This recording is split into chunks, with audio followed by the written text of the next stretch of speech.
Hej, Innovationsfonden.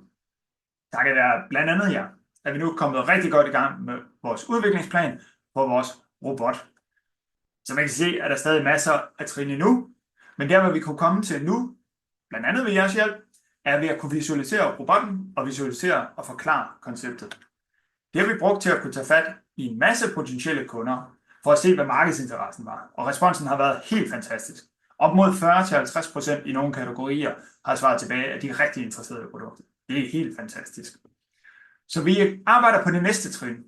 Vi arbejder på brugerinterfacet til, hvordan man styrer den her robot. Og det er det vigtigste.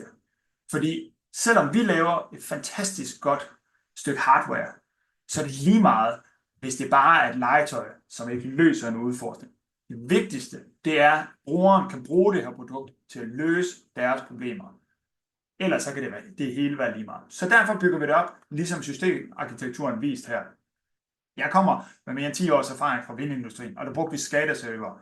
SCADA er en måde at styre maskiner ude i marken på. Nu er der selvfølgelig stor forskel mellem vindmøller og robotter, men det er stadigvæk begge to meget komplekse systemer, som kan styres på meget samme måde. Så derfor regner vi med, at vi kan tage denne her teknologi og konvertere den over til en måde at styre robotten på. Det kræver, at der skal være et webinterface, som kunden kan styre fra. Der skal også være en app, hvor kunden kan styre fra.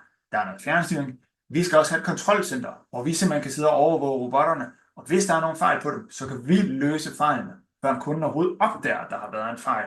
Og den måde kan vi give den allerbedste kundeoplevelse på, som sikrer, at vores produkt bliver det bedste på markedet. Men vi skal bruge noget hjælp.